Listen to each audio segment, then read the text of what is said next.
Bienvenidos a este viaje a través del tiempo. En este video veremos el Imperio Romano. Acompáñanos en este recorrido y descubre los misterios y maravillas de esta era histórica. Pero antes, no olvides suscribirte, es gratis. El Imperio Romano fue el periodo de máxima expansión del Estado romano en la Antigüedad clásica. Operó como un sistema político autocrático y existió entre los años 27 a.C. y 476 después de Cristo. Se trata de uno de los entes políticos e históricos más importantes de toda la antigüedad, especialmente para Occidente. A lo largo de su historia, sentó muchas de las bases del mundo tal y como hoy lo entendemos y dejó un legado significativo en materia política, judicial, cultural y social. De hecho, fue en los tiempos del Imperio Romano que muchas de las grandes ciudades europeas se fundaron o adquirieron su significación geográfica, como por ejemplo París, originalmente Lutecia, Viena, Vindobona, Barcelona, llamada Barcino, Zaragoza, César Augusta, Londres era Londinum o Lyon anteriormente Lugdunum. Fue tanta su importancia que tras su caída hubo numerosos intentos por reunificarlo y refundarlo, dando origen así al Imperio Carolingio, a manos de Carlomagno y el Sacro Imperio Romano Germánico. Sin embargo, cuando hablamos del Imperio Romano, nos referimos a su punto histórico más alto, alrededor del año 117 después de Cristo. Su apogeo es anterior a la división política y geográfica, realizada durante el gobierno de Diocleciano en los años 284 a 305, y luego de Teodosio I del 379 al 395, cuando devino hacia el Imperio Romano de Occidente y el Imperio Romano de Oriente, este último luego conocido como el Imperio Bizantino. La mitad occidental fue la primera en caer por el debilitamiento económico y militar, mientras que la oriental prosiguió su vida política durante casi un milenio. La vida en el Imperio Romano fue, en general, cosmopolita y compleja. La cultura romana, fuertemente influenciada por la griega, supo interesarse por los productos y las culturas de los territorios colonizados.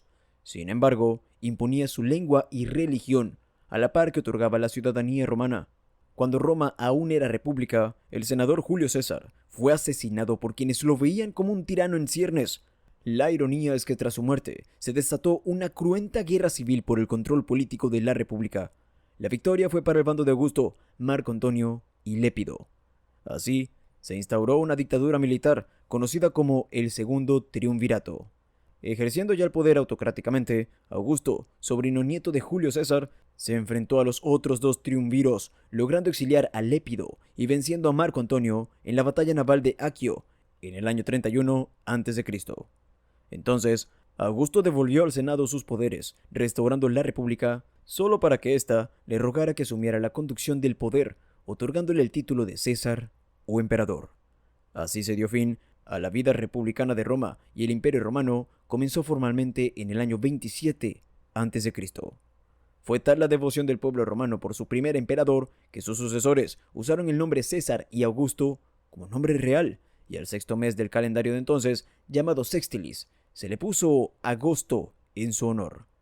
El Imperio Romano surgió del territorio de la República Romana, actual Italia, y su capital era Roma. Sus principales intereses históricos estuvieron siempre orientados al mar Mediterráneo, ya que conecta a Europa con el norte de África y con el Medio Oriente. En este territorio, el imperio se expandió hasta alcanzar una extensión de más de 7 millones de kilómetros cuadrados. Por lo tanto, la ubicación del Imperio Romano cambió mucho a lo largo del tiempo, a medida que ganaba territorio y hacia el fin de sus tiempos lo perdía. En su momento cumbre, el imperio abarcó casi toda Europa occidental, los Balcanes, las costas del Mar Negro, casi toda la actual Turquía, Siria y Chipre, el levante entero del Oriente Próximo, las actuales Palestina, Israel y Jordania, y el norte africano, desde Egipto hasta Marruecos. Semejante territorio era difícil de recorrer y requirió ser dividido en provincias, que inicialmente fueron 46, pero a través de subdivisiones terminaron siendo 96 para el año 285 después de Cristo, cada una con un nombre propio y un regidor imperial. Muchos de los nombres de dichas provincias también engendraron el nombre actual de países y regiones, como Britania, Germania, Baética, Ludea o Galía. Gran parte de la cultura romana consistía en una traducción local de la cultura griega, a punto tal que compartían principios filosóficos, valores clásicos y la misma religión politeísta. Pero dado que su idioma era el latín y no el griego, los dioses griegos fueron renombrados en lengua romana, Zeus como Júpiter, Afrodita como Venus, Hermes como Mercurio, Hera como Juno, Hefesto como Vulcano o Poseidón como Neptuno. Y los héroes griegos lo mismo, Odiseo como Ulises o Heracles como Hércules. El Imperio Romano presenció el nacimiento en su seno del cristianismo, una reelaboración de la antigua religión judía. Fue tal la influencia de este nuevo culto en su población que a partir del siglo IV pasó a ser la religión oficial del imperio, esparciéndose por Europa. Durante el comienzo del imperio, la principal distinción entre personas en el derecho romano era entre ciudadanos libres y esclavos. El estatus legal de los ciudadanos libres podía especificarse según su tipo de ciudadanía. Así, solo un número limitado de hombres tenía pleno derecho a la ciudadanía romana, lo que les permitía votar, presentarse a las elecciones y ser ordenados sacerdotes. La mayoría de los ciudadanos tenían solo derechos limitados, pero tenían derecho a protección legal y otros privilegios, que estaban prohibidos a quienes no tenían la ciudadanía. Durante el imperio, las mujeres romanas libres eran consideradas ciudadanas y si bien no existía el sufragio femenino, éstas lograron ocupar cargos políticos e incluso servir en el ejército. La mujer romana mantenía el apellido de soltera durante toda su vida. La mayoría de las veces, los niños optaron por recibir el apellido del padre, aunque en la época imperial también pudieron mantener el de la madre. Las mujeres romanas podían poseer propiedades, celebrar contratos y hacer negocios, incluida la fabricación, el transporte y los préstamos bancarios. Era común que las mujeres financiaran obras públicas, lo que indica que muchas de ellas poseían o administraban fortunas considerables. Las mujeres tenían los mismos derechos que los hombres con respecto a la herencia sin testamento del padre, el derecho a poseer y administrar propiedades, incluidos los términos de su propia voluntad, proporcionó a las mujeres romanas una enorme influencia sobre sus hijos, incluso en la edad adulta. La capital del imperio fue Roma, pero también en distintos momentos fueron Milán, Rávena, Nicomedia y Constantinopla. Igualmente, las monedas romanas eran el denario, sestercio y sólido bizantino. El mando supremo del ejército correspondía al emperador. Fuera de Italia, en los territorios provinciales, el mando correspondía al gobernador provincial, pero este a su vez estaba supeditado al emperador, que podía apartarlo cuando quisiera. La legión romana disponía de arsenales y de talleres de fabricación y reparación. Los soldados recibían un sueldo, donativos imperiales en ocasión del acceso al trono, las fiestas o los motines, regalos y el botín de guerra. La ración de alimentos diaria fue creciendo y al legionario se le proporcionaba trigo, sal, vino, vinagre, queso, algo de fruta, carne fresca y carne salada. Los campamentos se convirtieron en plazas fuertes, disponían de murallas y torreones y se dividían interiormente, en 4 partes, marcadas por 2 vías perpendiculares. Contenían sala de baños, sala de reuniones, capillas, oficinas, cárcel, hospital y almacenes. Los mercaderes, artistas, prostitutas y otros personajes acudían a sus alrededores y se establecían constituyéndose aglomeraciones urbanas y crecían los barrios exteriores para la población civil, con casas de baños, anfiteatros y otros edificios públicos. El Imperio Romano poseía un poderoso ejército constituido en distintas legiones, 30 distintas en sus mejores momentos, cada una compuesta por 10 cohortes, dotadas de un estandarte cada una, divisibles a su vez en 5 o 6 centurias de 80 soldados. Cada centuria podía subdividirse en 10 contubernios, que era la unidad mínima de 8 legionarios, que compartían su tienda de campaña. Cada legión contaba con entre 5 o 6.000 soldados de infantería. El equipamiento de los legionarios cambiaba sustancialmente dependiendo del rango. Durante las campañas, los legionarios iban equipados con armadura, la característica lorica segmentada, escudo, casco, una lanza pesada y una ligera, llamada pilum, una espada corta llamada gladius, una daga, un par de sandalias o caligaes, una zarcina o mochila de marcha, comida y agua para 2 semanas, equipo de cocina, 2 estacas para la construcción de muros y una pala o cesta. Existía una armada romana que comprendió las fuerzas navales del antiguo Estado romano. A pesar de desempeñar un papel decisivo en la expansión romana por el Mediterráneo, la armada nunca tuvo el prestigio de las legiones romanas.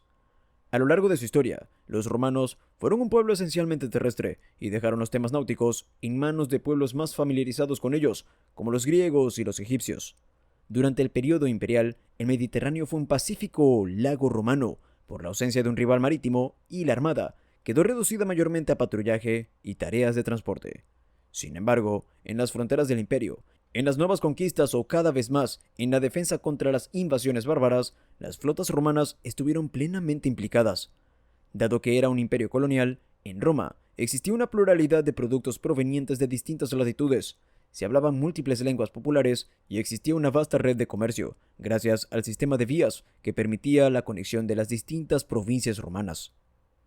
Si te está gustando el video, no olvides darle like y suscribirte. La historia del Imperio Romano se suele dividir en dos etapas o periodos. El Alto Imperio, del año 27 a.C. hasta el año 284 después de Cristo.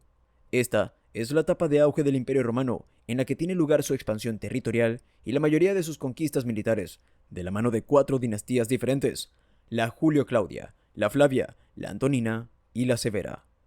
Comienza con la Pax Romana de Augusto y tiene su fin en la llamada Crisis del siglo III, con el ascenso de Diocleciano al poder del imperio.